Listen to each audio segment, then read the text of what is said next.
Welcome back to Team M channel, guys. I'm here with the champion of Clash of Nations for Lyrical Monasterio, Mr. Bruce Tran, right? Is the last name? Yep. All right. This man, he came in undefeated, beat everybody with Mr. Orfist. The best deck. And I just want to say, sorry. No, go for it. I want to say shout out to all Team Super Hill and the Jude Squad. Jude Squad. Jude Squad. Shout out. Best testing partners I could ever ask for, inside my realm of friends. And with that, I just want to say, let's get started. All right, sure. So the ride deck is very standard. It's just all the Cardinal ride line. Yep. You don't want Combine Rusher because you can't afford that much Counterblast in this meta, especially since you need Counterblast for other things like Opart, Eclipse Moonlight, and to make sure that your Orfist Mascus goes off. Okay. But yeah, the deck performed very well. Sometimes I would say going second, if I didn't have a world in hand, I would just draw first, try to find a world because there's more chance of finding the world, and then search the second world. All right. Makes sense. And then we got a flex. We have the 4 Heart and Soul of the deck. Ooh. This card literally fixes the deck. It gives you an extra drive check. It lets you reuse orders, especially since you're playing like Gravidia right now. You just shoot your worlds out. Right. Honestly, if you guys have more secret rares, I would ask for more. We play the 1 because sometimes you either Persona ride Orfist Regis when you just don't have a Masquez, or if you rode Masquez, you ride Regis on top of it, get 1 order, and then you use Mass to Persona ride again into the Masquez to get 2 orders. So it's like a 2-order play for just 1 card. Right. It's not even 1 card because it refunds itself. And then we only play 2 Mass because if you play too many orders, your hand starts becoming weak guard-wise. And you have 4 searchers, so you should theoretically, with 6 copies of every single Dragon Tree or Masquez, you should find it. Especially in a 46 card deck. You would think. Yeah, you would think. I mean, there are times where I have to be desperate. My worlds, I play 3 Overcoming an Eternity, 3 Hollowing Moonlit, and 2 Eclipse. Okay. Some people run 4-2-2. I personally just like 3-3-3 because the 15k pushing power comes up quite often sometimes when you get looks, your opponent just defensives you. That's pretty much it. There is also some times where I played 3 of this in 1 turn on turn 3 just to dig further for Masquez. Makes sense. Also, the second MVP of the deck is Polarx's Dragon. This card is one hell of a card. It refunds itself. It plays an order from drop. Like I said, it's another card that you could all ask for. Some people don't know this, where if you are on Regis and you discard this during battle phase, you draw the card. Because it says as long as it goes to drop, and you have the worlds during battle phase. Very important to know. Yes.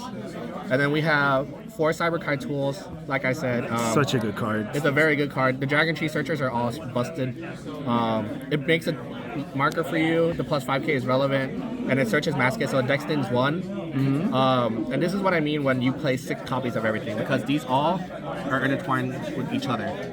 Right. They all work with each other so well. So theoretically, you kind of have 10 copies of everything. Right. Okay, makes sense. Makes sense for sure. And then we have just a standard PG lineup. Honestly, yeah, PG's good. Please quick question. Yeah. Has it ever come up you wish that this was the 4th one of this, or has the 3-1 been working just fine? In this meta, I think it's fine just to play this because some cards say you must guard with 2 from hand, or you play Jet. Yeah. Just any guard restrict or Jet. This card comes in clutch, but I was never in a position where my hand was just so low that I needed 4 of this just to have a free PG. It's just goes down to fundamentals. If you are fundamentally aware of how your hand works, then you can just guard properly. Okay. We play 3 Opart. I would run 4 if I could play a 51 card deck, but I can't. This card's also really good.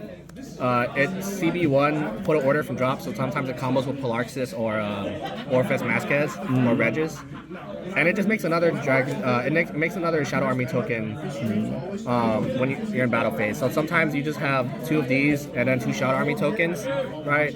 Yep. And then you're like the anime. You go from 33 to 60k, and it's amazing. Yep.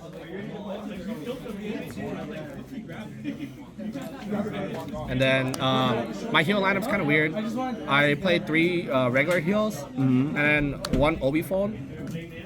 There was one thing one of my other friends said to me. It was Kalvin. Kalvin told me, "Why are you scared of other decks besides Brentgate? Because Brentgate just has the best OT, and most Brentgate decks give your Vanguard a crit or a rearguard a crit. So this would save you in a lot of matchups, to be honest. Even against Gandeva too, because Gandeva's still a relevant deck. Very true. So I definitely try to run one against Gandeva. Yeah, and then this one is just, this card, like I said, 1 card guard. I think it ruined one of my opponent's runs. And then we got a flex with the Bane Dream Triggers. Oh yes. I'm missing 1 Sayo just because nobody pulled it, but somebody in the comments, let him know. Yeah, he please. needs it. Roselia, best ban.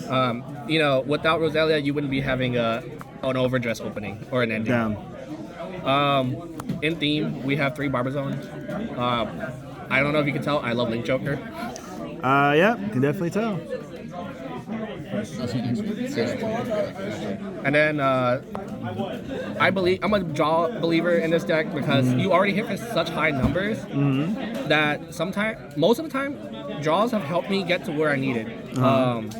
You can't just rely off just drawing, you know, everything. You need the extra boost just to see your Polarxis Dragons, your Masquez units, your Persona Ride, more worlds, and yeah, like it's just way better to be safe than just run fronts and pray that you hit everything. And then, yes, the best OT in the game, I would be okay if they banned this. I understand why this is so strong. You hear that, Bush Road? This card single-handedly would win your game from 0 to 6. Yeah. Yep. That's all I gotta say about that. And then we got a flex with yes, the Twice tokens. I love Twice. You can see it in the photo cards. You can see it in my hoodie that I got from. Oh yes, that's right. The concert. Yeah, the concert was amazing. So if you guys are Twice fans, also let James and I know in the comment. Hell yeah. And then we flex with the Dragon Sheet markers. The biggest of flex. No, hold on. Put Twice down again. Like we biggest of flex. Yep. Best Shadow Army tokens. And don't worry, guys. I had the actual Shadow Army tokens, so we were not cheating. Yeah, no, definitely not. All right, that's awesome. So, did you want to talk about your rounds a little bit today, or? Yeah. So, round 1. What did I play round 1? I'm sorry. Oh, you're good. What did I play round 1? Oh, I played Deshaun round 1. Very good player. Unfortunately, Deshaun wasn't well versed in the meta, so he gave me 4 damage, and I made him go from 2 to 6. Just because 6 cards in an Azel deck, 6 card hand in an Azel deck, you can't really survive the numbers that Orfist is outputting. Yeah. Marjan got super unlucky, damage denied himself by healing out, and couldn't resolve Megalon or Zuchi to +2. That was round 2, right? Yeah. Okay. And then and that was against Stealth, right? Yeah. Stealth Snake? Megalon Zuchi, yeah. So it's a strong deck. Megalon Zuchi is a good rush deck. If you like Nubatamo and Murakumo, I would suggest playing that deck. It reminds me of it. Fair enough. Yeah, and then round 2 was pretty standard. He damage denied himself, and then I took advantage and just steamrolled the game because I had the nuts. Game 3, I played against the Orfist Mirror. The Orfist Mirror. So one thing interesting about the Orfist Mirror is, let's say for example, if you have 1 damage and you're going second, and you decide to use that counterblast for, let's say, Cyberkai Tool. You have a rear guard I can swing at. I'm definitely damage denying you because me going first in a mirror match is already a detriment. I need to slow you down. And my opponent made the detriment of doing that, so I basically slowed down the game to where I could stabilize. Okay. Yeah. Good to know. Damage denying is real. Don't let people say otherwise. Round 4. Sorry, round 4. It was a long day. What did I play in round 4? I actually don't remember. Oh, sorry, I do remember. I was playing against Flagberg. That deck, low-key kind of scary. Thank God though, like I said, I also just had everything I needed. The deck is very, very streamlined. It plays super well as long as you make the correct decisions, and that's why I won against Flagberg. Round 5. What did I play round 5? Sorry, like it's been a long day. Oh, I played against Lutetia, right? Yeah, I played against Lutetia round 5. One of the best Lutetia players in the world, to be honest. Unfortunately, didn't get all 4 orders until turn 3, and then even on turn 3 had basically no rear guards. So I just overtook pressure from there. Okay. And then we cut the top 8. My top 8 rounds were I played against the run back with Marjan. Yeah, right? the run back with Marjan. It was a really great back and forth game. The link's gonna be in the description, so if you guys want to watch that and see the decision making that both me and Marjan made, I think it's a really fun game and that you guys would enjoy watching that one. Definitely gonna put there in the description. Yeah. Top 4, I went first against Gridon Vasquez. I played it a little bit differently than most people. I decided just to rush Gridon Vasquez because it doesn't matter if you die at 7 damage if you already have 5. At that point, all my cards can possibly deal lethal. So rushing Andrew, also a really good player, it made him really uncomfortable to guard with, and then could not get to the 7 damage because there was no greed on him soul. And then him not seeing the Mascus order. The Mascus order he whiffed, right? The order he whiffed on, which definitely made the game go more in my favor. Especially since I still held 2 PGs in my hand, so I was being chilly because of that. Just unfortunate for Andrew. Top 2, I played against Chronojet. That Chronojet player kept his hand, so you can defer. That is a really good hand, combo piece wise. Yep. Because you wouldn't want to keep triggers. Yep. So what I did was I rushed the player and I kept track of what they drove checked. And that going second in his Chronojet. If you know what they're playing, if you know what they have in their hand, you just go from. It was literally just from 3 to 6. Yeah. And that was the end of my tournament run. I went undefeated the whole day today, all the way until finals. Well, congratulations again, man. That's pretty awesome. Any last words or anything you want to say before we? I hope to qualify for Worlds with James this year. That's all I gotta say. Well, we both have to get our invites, that's for sure. I believe in James. I don't know if James believes in me, so. I do. I've never said otherwise. I mean, you're not wrong, but sometimes I doubt. So. Well, I'm sorry to make you feel that way, but no, I've never thought of any otherwise. I'm pretty sure we can both get our invites for sure. I'm looking forward to it. Thank you, guys. Yeah, no problem. Thanks again, guys. If you like this type of content, please like, subscribe. If you have any comments or anything you want to say about his deck, feel free to put in the comments. We'll let Bruce know so that way he can respond to y'all. With that being said, thank you so much, guys. Thank you again, Bruce, for your time. Y'all have a good night.